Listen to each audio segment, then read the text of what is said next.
GPS पर एक नया रूट दिख रहा था, एक शॉर्टकट जो रोड को तकरीबन 70 किलोमीटर शॉर्ट कर रहा था। वो बाईपास था जिसका जिक्र चाय वाले ने किया था, लेकिन मेरे दिमाग में उस वक्त बस वक्त की बचत थी। मैंने ट्रक का स्टीयरिंग घुमाया और उसी रास्ते पर चढ़ गया। जब मैं उस रोड पर चढ़ा कुछ पल तक सब कुछ ठीक था, लेकिन फिर धीरे धीरे एक अजीब सी बेचैनी का एहसास होने लगा, जैसे हवा में कुछ भारी हो। सबसे पहली चीज़ जो मैंने महसूस की, रोड बिल्कुल सुनसान था। पूरे स्ट्रेच में एक भी गाड़ी नहीं थी, न कोई बाइक न कोई ट्रक, सिर्फ मेरा ट्रक और उसका इंजन, जो कि अब ज़्यादा आवाज़ करने लगा था, जैसे वो भी डर रहा। हवा भी कुछ अजीब थी, सर्दी नहीं थी, लेकिन एक सर्दी जैसी महसूस हो रही थी जो अंदर तक उतर रही थी। सन्नाटा इतना गहरा था कि अगर एक पत्ता भी हिलता तो उसकी आवाज़ साफ सुनाई देती। मैंने वो दूसरी चीज़ देखी।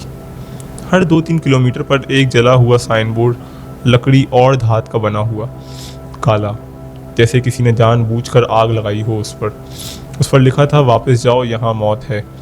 कहीं अंग्रेज़ी में कहीं उर्दू में लिखा था। हर साइन की राइटिंग थोड़ी मुख्तलिफ थी, जैसे हर एक को लिखने वाला हाथ अलग हो, लेकिन पैगाम एक ही था, वापस जाओ।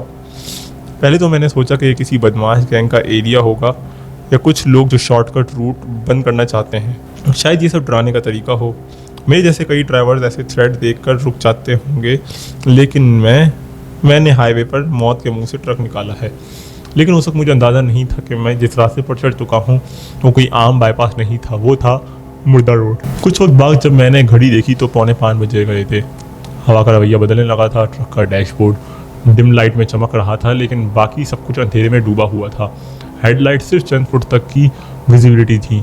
और फिर मैंने उसे देखा, एक सिलसिले की तरह बिल्कुल रोड के बीच में एक औरत सफ़ेद कपड़ों में लिपटी हुई, सर पर दुपट्टा, इतना सफ़ेद कि हेडलाइट्स में वो चमक रहा था, लेकिन चेहरा वो अंधेरे में छुपा हुआ था।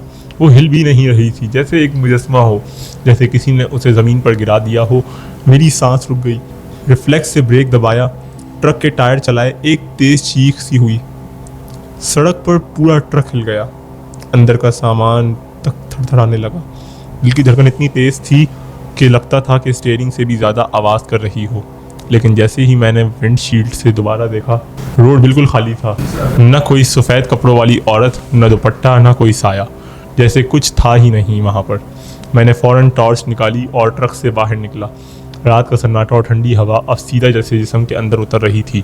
ज़मीन पर चादर की तरह आसपास सिर्फ जंगल और पत्थर थे।